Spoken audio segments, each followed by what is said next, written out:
Welcome back to another very nice day with Kelly Grace May. This week, we're going to be recapping the Chicago Marathon. I was just saying to Miles, I was like, I'm so frazzled right now, and you'll find out why in a second. I'm just going to be TMI. I was praying to God that I didn't get my period the day of the Chicago Marathon because that is when I was supposed to get it. And I was praying, praying, praying. And by the grace of God, I didn't get it on Sunday before or during the marathon, but I did get it Monday, smack dab in the middle of the night. And today is Friday. And we're like coming to the end of our journey of the month, my favorite time to be a woman. But I've talked about this before a little bit on like Instagram and TikTok, maybe both, maybe one, maybe the other. I don't know. I keep forgetting where I've said things because I talk a lot in a lot of different places. But I get insomnia either before or during my period. It's a little different each month. Usually it's during. So like the cramps combined with like the lack of sleep, I'm just like not in the best state. And then Sunny, I'll have to go on a separate tangent about this at a later date because I'm on a time crunch here. But Sunny was waking up in the middle of the night last night with some tummy troubles. And so the second I got into bed at 3 a.m. and actually fell asleep, Sunny woke up crying at 4 a.m. And Andy, the night before, had taken the night shift because she was having some tummy troubles the night before too. And so I was like, oh, this is my time. And he was like, I can do it. And I was like, no, you have been sleeping so beautifully, like since 10 p.m. Like just ride that out. Ride that out. One of us is already struggling. Like what's another wake up? You know what I'm saying? Anyway, so I normally have really bad time anxiety and I like try to get places early and I was late today. So here we are. That's the state of the union of my mental headspace right now. So if I'm fumbling over my words, that is why. But it's Friday. Like there's so much to look forward to. There's so much fun to be had. But we're going to take ourselves back to the Chicago Marathon, the events leading up, and I'm going to walk through my little marathon journey. What got me into the position to be running a marathon in the first place after saying that I would absolutely never do one? Great question. Last year, Andy ran the New York Marathon, and it was my first time really like being in the thick of spectating the New York Marathon. I was like obviously running around the city, like trying to find him. I had previously watched just in Greenpoint around like the 13-mile mark because it's close to my apartment, but that's really where my spectating journey started and ended in previous years. But with Andy participating in it, I was running around. And I remember when we got home from the marathon, I had so much adrenaline and I was so inspired by everyone who ran and just like the energy of the city and everything. And I had this realization, a high realization, if I'm being totally honest, that kind of anyone can run a marathon. Like kind of anyone can do it. You know what I'm saying? It's more so like, do you want to put in the time, the energy, and the effort, which I would come to realize is a ton of time and energy and effort once I actually got off to the races with training and everything. But so I had this high realization. I'm like, kind of anyone can run a marathon. Like degular people can just do it. So I was like, you know what? I'm going to sign up for the Chicago Marathon. I've known people who have run the Chicago Marathon. I know it's notoriously very flat. The time of year it is like prime for good running weather. I was like, I'm just going to see what happens. I'm going to go enter the lottery and see what happens. I obviously, spoiler alert, did not get in through the lottery, but I did have a friend who ran it last year in 2024, and she ran with an organization called Team World Vision. I told her that I applied through the lottery and that I didn't get in. And she was like, oh, I can 100% get you a spot because we were like a year out from it. So she introed me to the Team World Vision team and immediately I got a spot.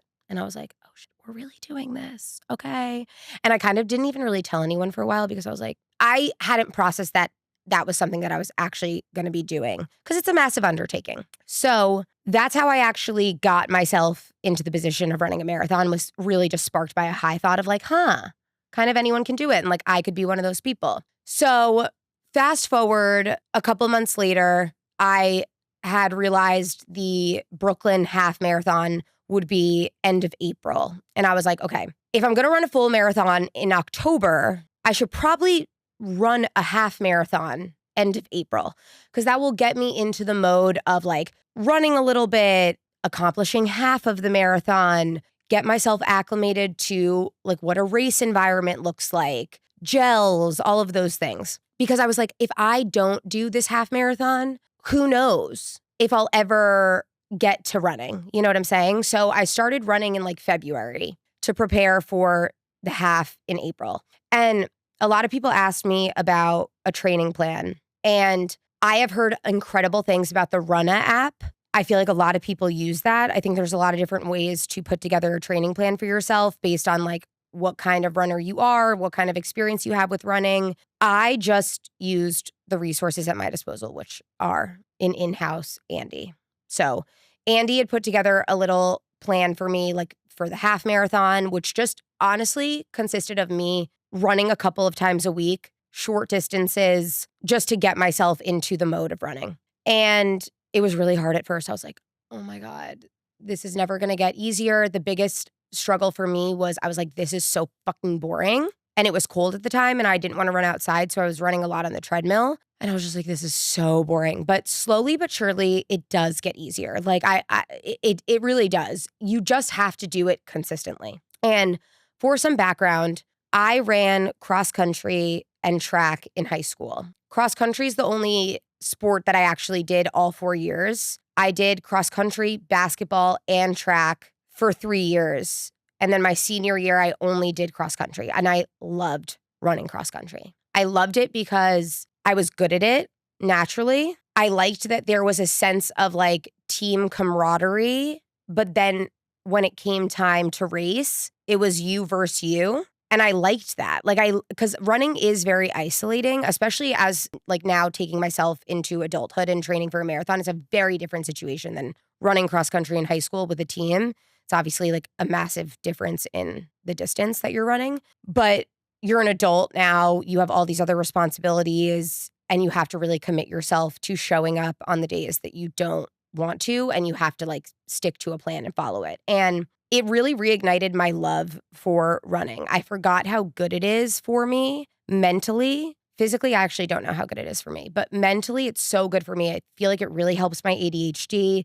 It's really helped my self-confidence, really helped me have like some self-esteem in knowing that, oh, I actually am capable of making a plan and sticking to it. And like I said before, showing up on the days where I really don't feel like going and running 10, 13, 14 miles, towards the end, those distances get way longer. So I highly recommend checking out the Runna app because that's what I've heard people use to build training plans. But I used Andy because he just is like an in-house coach and he knows like my background with running and whatever, and knew what was also like realistic for me. So that's how I put together the training plan and actually like got myself into the situation to run the Chicago Marathon. Now, one thing that I haven't talked about that is really special about the Chicago Marathon is that my college boyfriend, Pat, who passed away, I'm going to stop like in giving, so much context around him. Like, I'm just going to say Pat. And if you don't know who that is, you can just holler at me. So Pat was from Chicago, the suburbs of Chicago. I've really only been to Chicago with him. He was like a diehard Chicago Blackhawks fan. I went to visit him and we went to Lollapalooza together and I like stayed with his family. So I really only have like a relationship to Chicago through Pat. I'd only been there like 3 times, like twice to visit him and then once for his funeral, which I like don't even count because I like was not mentally or physically really, like I was not there. Like I don't even remember it. Anywho, so that's like the significance to Chicago. This is where it gets better. Meg is Pat's younger sister, who I was really close with and I've remained close with throughout the years. She's like my OG sister-in-law. When I told her that I was running the Chicago Marathon, she was like, holy shit, I actually got into the Chicago Marathon through the lottery. She had never run a marathon either. And I was like, wait, what?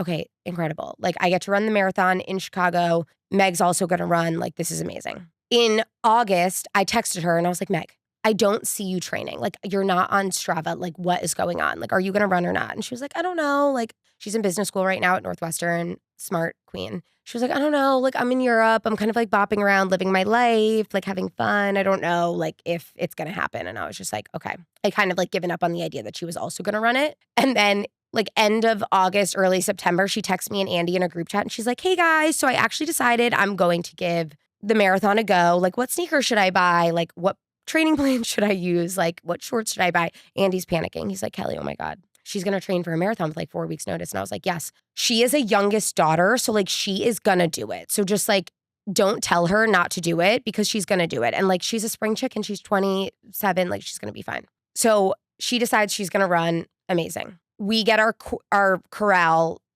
wave situations of like when we're going to start. We both end up in wave 2, corral J, by the grace of God. So we're like, holy shit, we're going to run this thing together. So I got to run the first 13 miles with Meg, which I will get to. Now, I want to talk a little bit about like the race experience and like leading up to the race. A few things that I took really seriously were the hydration and the carb loading. Like, we got to Chicago on Friday night, which I wanted to get there Thursday, but like the flights, it just like didn't work out. So we got there Friday night. There was so much traffic from O'Hare to our hotel. We stayed at the Peninsula, which, by the way, like Gorgina Hotel. This is why Andy always books our travel, because he, is our bougie king, and he like picked the nicest hotel. And I was obsessed with the Peninsula, like would go back 1,000 times over. There was so much traffic. Makes so much sense. Everyone's trying to get to wherever they're staying for the marathon. And I was eating Thursday to Saturday night like it was my full-time job. Like, I was eating to an uncomfortable level, pounding chicken parm, pounding bagels, pounding pasta. Like, it was exhausting. I was literally thinking to myself, how am I going to run this race? I know they say this is what you're supposed to do, but I feel so heavy and puffy. Like, how am I going to pick my legs up off the ground and actually run 26.2 miles? I had no idea. But it ended up serving me so well. I'm actually going to pull up my notes here because I took some notes the other day. Okay, so I picked up my bib on Saturday. Sorry, let me backtrack. Saturday morning, I woke up and I decided to do a shakeout run. Brett's Bites, Brett Chody, our girl, was hosting a shakeout run, and it was just 2 miles. I was like, you know what? I'm just going to do this. I was really like overwhelmed by the idea of running with people because my last long run, I obviously had been training in isolation, like just running by myself this whole time. But my last long run was supposed to be 20 miles. And it was like 2 or 3 weeks before the marathon. And I ended up going with the Bandit running group, and it blew up in my face. Nothing wrong with Bandit. They're lovely. But those people were training for the New York Marathon. And for those reasons, which I didn't realize until we were doing it, we ended up taking the route of like the last half of the New York Marathon. So like from Greenpoint over the Pulaski Bridge, over the Queensboro Bridge into Central Park, and then like through Central Park. And I ended up only making it 18 miles. And that's because I was trying to keep up with everyone. They were like much faster than me. I was like talking to people. I was getting distracted. I kept forgetting to start my watch when we would like stop for water and whatever. Like, I kept forgetting to restart my watch. So my watch was like 1.5 miles behind. It was just like not my day. And I ended up having to call it at 18 miles. And I felt really discouraged. So I was really overwhelmed by the idea of doing a shakeout run, even just 2 miles with people, because I was like scarred. But I did a shakeout run, went to the Brett's Bites event, ended up making some new friends. We ran together, got coffee together after. Like, those are my girlies now. We're in a group chat. And then I went back to my hotel, ate some more, like everything revolved around eating. And then I went to go pick up my bib at the expo, which my best advice for the expo is to just get your bib and get out. Like, you just want to stay off your feet. The expo is overwhelming. There's a lot of people. Oh my God, we saw Tyrone from Rufus to Soul. And Andy was like, oh my God, it's Tyrone. And then he was like, oh my God, don't say hi. He like had like a freak out moment. It was in real time. It was really funny. But I was like, I just got to get in and get out. So picked up my bib, went back to the hotel, showered, set out all of my race day stuff, like down to my underwear, my socks, like everything was out. I packed my belt with my gels, set out my fuel, had my water bottle filled up. Like, I wanted to cosplay type A for this marathon. And I did successfully. The other thing that I think really helped me is like having a plan for the morning. So because I like laid everything out, I was able to go on autopilot in the morning. I woke up at 4 and I immediately like got dressed. I never wear makeup during my runs, but I wanted to feel cute for the marathon. So I did like my makeup. I ordered room service. I got some coffee in me, not as much as I would have liked, but some coffee. I put on my throwaway clothes, which I 10 out of 10 recommend. Like, I just got like $9 Gildan hoodie and sweatpants on Amazon, but like just bring clothes that you maybe like are okay getting rid of. They'll donate them. Like, you just want to keep yourself warm until you start. And I just got myself out the door as soon as I possibly could. Luckily, Chicago, where I was staying, it was very easy to get to the start line. I know New York, many of you are probably listening and are about to run New York. It's like a whole different beast getting to Staten Island, but just have a plan for how you're going to get there. My hotel just had a shuttle to the start line, which was amazing, but just have a plan for how you're going to get there and get there earlier than you think you need to. Because the last thing you want to do is be stressed, waiting in bathroom lines, like trying to figure out where you need to be when you're about to run 26.2 miles. So just have a plan. Have a plan. The other thing that is a random tip that I wanted to share is if you have people spectating for you, they're probably going to tell you what mile they're going to be at, and that's great. But I would say beforehand, pick a side and stick to it. Like I decided the whole marathon I was going to be on runner's left. So even when Andy like wasn't communicating with me, because like you don't have time to communicate, I was going to be on runner's left, and it was so easy for him to find me because he knew that that's where I was going to be. And I basically hugged runner's left throughout the entire marathon. The other thing that fucked me is that I did not bring a portable phone charger, and I grossly underestimated how long I would be running for because I had no time goals, which I'll get to in a second. But I brought a portable phone charger to like the start, and then I ended up checking it with my gear, like with my bag. I was like, oh, like I have my phone's charged, it'll be fine. By the time I got to the start line and actually started the race, I had 50% battery. And I had luckily downloaded my Spotify playlist so that I could listen to music throughout the marathon. But like my phone was on low battery for most of the race, and I had to go on airplane mode, which was really frustrating. So I 10 out of 10 recommend bringing a portable phone charger, not only because like music or whatever, I also like, whatever I wanted to, film myself and like vlog the race, but you at the end of the race have to find your people. And if your phone is dead, that's really hard. Andy and I had already decided on a designated meeting location, which thank God that we did because my phone died 5 feet before the finish line. So I crossed that finish line in my lonesome, and I like literally had no idea where I was going. I luckily like asked someone like how to get to the address that I had memorized in my head of our meeting location, and they like put it in their maps for me and like pointed me in that direction. But I'm like hobbling over there. It took me like probably 45 minutes to get over there. And thank God Andy was waiting there. I was like, oh my God, I do not want to have to deal with this and like trying to find him. So have a meeting location with your people, decide on the side of the like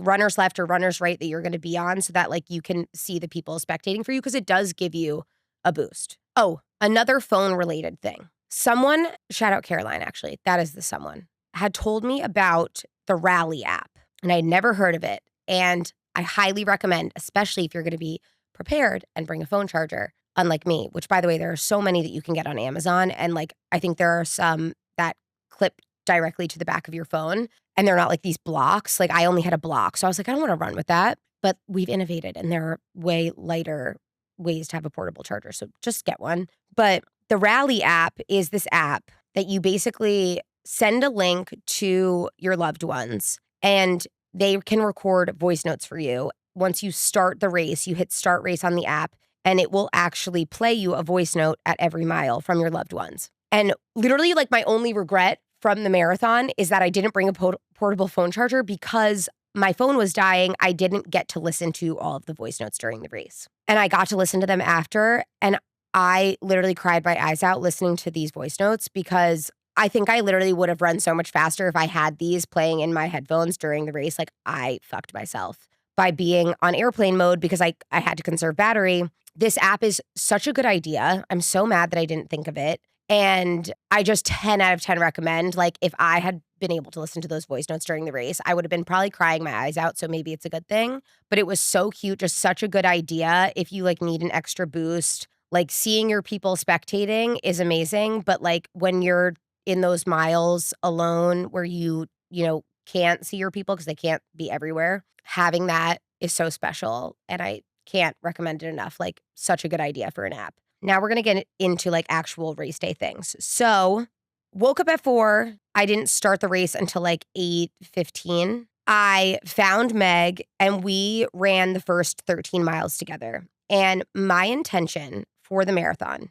was to run the first 13 miles as slow as humanly possible. I'd listened to so many stories of people going out way too fast. And it's, by the way, the easier thing to do is to go out fast because your body is naturally going to want to go with the flow of the crowd. You're going to have so much adrenaline. People are going to be running ahead of you, and your body's natural instinct is going to be to like catch up to them. But you have to remember that you are living the actual mantra of it's a marathon, not a sprint. And that's what I kept telling myself the whole time. Those first 13 miles in my head were the warm up, and the last 13 were the actual race of like, okay, now I can tap into whatever I have left to give. Because I had burnt out on that 18-mile training run, I knew I needed to conserve energy, and I knew I needed to like be strategic and intentional about the pace at which I was going. And for context, I had no time goals throughout this whole training process. And someone said to me, like in my comments, like, were you happy with your time? You were training so much faster. And the answer is yes, I'm so happy with my time. I ended up finishing in 4 hours and 44 minutes, angel numbers, which I actually didn't even realize until later because I didn't have a working phone, which is also just a sign that Pat was like totally with me. And aside, signs are so real because the first 13 miles that I was running with Meg, this guy kept running randomly in front of us in this bright orange shirt with the words Patrick spelled out on the back of his shirt. And then I ended up finishing in 4:44. It was all just very weird. Anyway, signs are real. Your people are with you. If they've passed, like just you have to be paying attention. So I had no time goals. And someone said to me, you know, that like you're training so much faster or whatever. There's multiple things that I think to take into account here, which is one of the things that comes to mind is when you're training for a marathon with your Strava or your Garmin or your Apple Watch or whatever, I cannot explain it, but a marathon mile is felt so much longer than an actual like training mile on my watch, which your watch and your Strava will probably be off. Mine was off by 0.67. So if I was at mile 8, my watch said that I was at mile 8.67, which was a mind fuck, right? Because I thought I was farther along in the marathon than I actually was. So at a certain point in the race, I actually stopped looking at my watch. I looked at for pace, but I didn't look for distance. I only looked at the mile markers on the course because I kept getting really tripped out by being far ahead on my watch because I was like, oh, I'm closer to being finished. Wrong. I knew that was going to happen. People had told me that was going to happen. So I just looked for the mile markers on the course, but I cannot explain it. A marathon mile, like the markers on the actual course felt so much longer, like at least 0.4, 0.5 longer than a training mile. I don't know. I don't know if it's real. I don't know if it's like just a mental thing, but it felt so much longer. So if that's tripping you up during the marathon, just stop looking at your watch for the distance and just only look out for the markers on the course. And something about me is that I don't hold myself to like expectations related to like numbers as it relates to success. And I think that that serves me really well in a lot of ways. As I'm saying it, it sounds like I almost am setting low bars for myself, but I actually think it serves me because like if you get stuck into this cyclical, like toxic spiral of comparing yourself to like metrics or numbers, especially in the social media world, it's so easy to do that. You'll almost like get bogged down and like waste more energy doing that. Whereas because I don't do that, it's just like innately not who I am. I am like, it's way easier to be proud of myself and have fuel and motivation. Like, oh, you're doing such a good job. Because I'm not like, oh my God, I have to hit this goal. I have to do X, Y, Z. Like this needs to be my following. My engagement needs to be X. I just go with the flow. And that's on being a type C person. And it always ends up working out for me. So because I didn't have goals going into the marathon with time, I was always going to be proud of myself. And by default, it was my first marathon. So like I was going to PR regardless, right? Like that was the beauty of it. So I was very happy with my time. The other thing about the marathon is when you're training, you can stop your watch to go to the bathroom or if you take a break or whatever. I really tried during my training runs to not stop my watch unless I was running and I had to rogue find a random bathroom and like didn't know where one was. But you can't do that during a marathon. So when you're running a marathon with tens of thousands of people, there's going to be lines for the bathroom. And I stopped for many bathroom breaks during the marathon. And it was like 5 minutes every time. You're getting in the porta potty, you're waiting in line, whatever. It just is what it is. So that gets added onto your time. There's no Strava being paused. So that's just another thing. I will also say because I intentionally went out slower, I had so much left to give at the end. Like at that 13-mile half mark, I was like, okay, now I can actually like try and I can actually like push myself. And I'm pulling up my splits because those first 13 miles, I was going like 11-minute miles, like 11, 11:05, 10:55, 10:32. Like those were my mile times. And then at mile 22, I did 9 minutes. At mile 24, I did 9:32. At mile 25, I did 9:15. And then I finished with like a 9:30 pace. So like I had gas left in the tank and that was my intention. And I actually felt really good from miles like 18 to 23. I remember being like, holy shit, I feel really good. And if I do another marathon, I think I could push myself harder, but I just wanted to have fun. Like I just wanted to finish with a smile on my face and finish in one piece. Like that was my only goal. So I was happy with my time. Other random, like just tips and tricks is fuel early and often. Like everyone says that, but fuel early and often. Like I took a gel every 3 miles on the dot, no matter how I felt. Also, someone handed me a Rice Krispie treat at mile 13 and I could kiss them on the mouth. Like that was so helpful. And then Andy at mile 18 brought me 2 Awake bars. I don't know if you know what Awake bars are. They're these little chocolate bars and they have like a cup of coffee in them. And I ate 2 of them at mile 18 and that really helped give me like a caffeinated push for the last half and like something to eat. But I took a gel every 3 miles. Do not try new gels on race day. Everyone says that and it's true. I got Gatorade at every Gatorade station, which by the way, there's like a conspiracy theory that the Chicago Marathon was handing out bad water because a lot of people were having stomach problems. And I didn't have any stomach problems on race day, which I normally in my long runs have had like tummy discomfort. But I actually was reflecting and I realized that I only drank Gatorade really. Like I had like 2 or 3 cups of actual water, but I always was drinking the Gatorade. But people were saying that like they were having tummy troubles and maybe it was related to the water. And maybe that's why I didn't have tummy troubles. I don't know. Could just be a conspiracy. It was also hot. Like there were a lot of things. Don't try new gels on race day, but fuel early and often. Like take the water or Gatorade, take the gels that you have been using and training with. Nothing new, nothing nefarious. And don't forget, like you need that. Your body's expelling so much energy. Like please take the gels every 3 miles. Don't be a hero. The other thing is like you need to try your race day shoes a million times, I think, before you actually run the race in them. I tried a few different pairs. I ended up landing on the Hoka Rocket X3 shoes. Yes, in full disclosure, it was a partnership. I did end up getting paid to run in those shoes. That's wonderful and amazing. But I had to try those shoes 4 different times in long runs before committing to that brand partnership because there was no amount of money that you could pay me to run 26.2 miles in a pair of shoes that I didn't fucking love.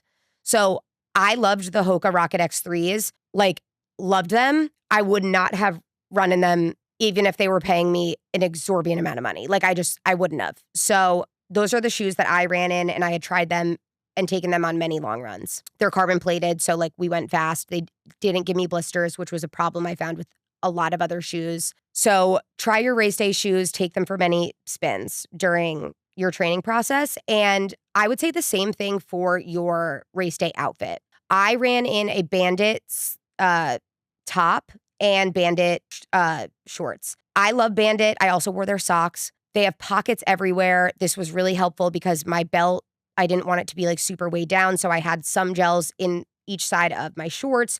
There's a pocket in the back of the sports bra for gels. Like there's fucking pockets everywhere, which makes your belt like a little less heavy. So that is what I wore on race day. And then I had my District Vision glasses, which were so expensive and so unnecessary, but I do like them and I like the way they look. So whatever. What else? Yeah, but just take it for the whole get up, take it for a spin. And tips and tricks aside, because that's really all I have, like have fun. I know like a lot of people out there have these audacious goals and I think it's amazing to have audacious goals. Like keep doing that.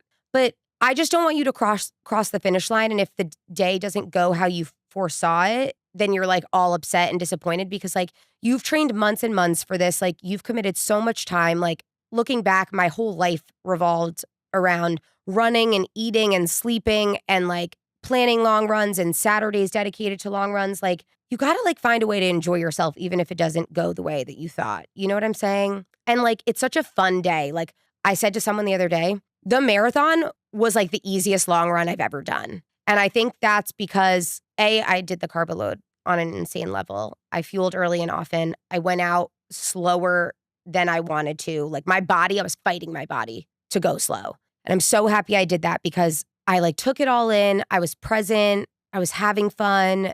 Like my body felt good. Like I felt really good the whole race. And when I crossed the finish line, I was like, if I needed to go another 2 miles, I probably could have, you know? So yes, like looking back, I probably could have pushed myself harder, but whatever. I wouldn't have changed anything except bringing a portable phone charger so that I could have listened to those rally voice notes during the marathon. But just have fun. Like you're doing something that a lot of people won't do. You might never do it again. People keep asking me if I'll do it again. And the answer is maybe because like running a marathon gets you a lot of attention. Okay. And as an Aries, like I love, love, love that. I love that. So if you are starved for attention, like run a marathon, like it will cure you. It will cure you. We are insufferable. Like I promised myself I'm not going to make it my whole personality forever, but it's just top of mind for me. Like let me have a couple weeks. So have fun. If it doesn't go how you planned, like still know that you have every right to be proud of yourself and it's a huge accomplishment. I had a great time. I had a really, really, really great time. And it was one of the best days of my life. And when I found out that I finished in 4:44, I was like, that's so crazy because I just felt like Pat was with me the whole time. I was with his sister in his city. That guy kept showing up. I have videos of it. Literally, Patrick. He would just randomly show up and like be running in front of us. And me and Meg would be like, oh my God, he's obsessed with us. This is so cute. The other thing I have to just shout out is how many of you were there and cheering me on. Like, I'm obsessed with you. I love you. It made my day. Like, I couldn't believe it. I was like, I have so many Chicago girlies who knew. One of you were holding a sign that said, it's a very nice day in Chicago. And I was like, I love you. Like, she was cheering for me and she had this sign, like, a very nice day in Chicago. I was like, I'm going to kiss you. If you're seeing this, I'm obsessed with you. So, yeah, that's the tea on the marathon. I am like, oh my God, what do I do with my time now? I do think I'm going to keep running, but the nice part is that I can just do it for fun and for my mental health and not have like this strict plan of how many miles do I have to run today? How long is that going to take me? I have to plan my whole day around it. Like this shit is time consuming and I'm excited to just do it for funsies. And it reignited my love for running. But I will say it's crazy. I don't know why I thought like this is going to like be probably weird and controversial of me to say, but like, you know, you run so much, you burn so many calories, like whatever. I was like, oh my God, like runners probably become so thin. I have gained literally like 10 plus pounds. I don't own a scale, but whenever I'm at a hotel, I step on a scale because like it's just always there, which is why I don't own a scale. And I really recommend not owning a scale. Like you don't need that in your life. But I remember stepping on the scale in the hotel and it was probably also because of the carb load, but I was like, oh my God, I have gained like over 10 pounds throughout this process, which is like totally fine. I feel like healthier and more energized and like better than I've ever felt in my life. But it's just crazy. Like you'd think like, oh, I'm running a bajillion miles a week. I'm probably going to lose weight. Opposite, because you literally have to eat so much to like stay functioning or your body will physically break down. And I really don't think I would have been able to run the marathon if I had not been strength training for like a year and a half, because I think my bones would have just been like withering away. So yeah, I ran the Chicago Marathon. I would do it again for the attention. If you're listening to this and you're about to run the New York Marathon, good luck. Have so much fun. Be so proud of yourself. It's going to be amazing. Go out slower than you think you need to. Fuel early and often. Like bring a portable phone charger and just live your truth. Live your truth. And I'm so proud of myself that I did it. I have such a chip on my shoulder. I've been telling everyone who will listen. And yeah, that's the tea. That's the Chicago Marathon recap. I will be out there cheering you all on in New York. Andy is running just for funsies this time. He doesn't have like a sub-3 goal. He doesn't have any goal, which I'm so proud of him. Like he needs to learn how to do things for fun. But so I will be out there cheering you all on. And thank you all for like your love and support and encouragement throughout the marathon training process. I love you. And I hope you have a very nice day today, tomorrow, and always. I have to pee so bad, so I have to end this episode, but I do love you. Bye.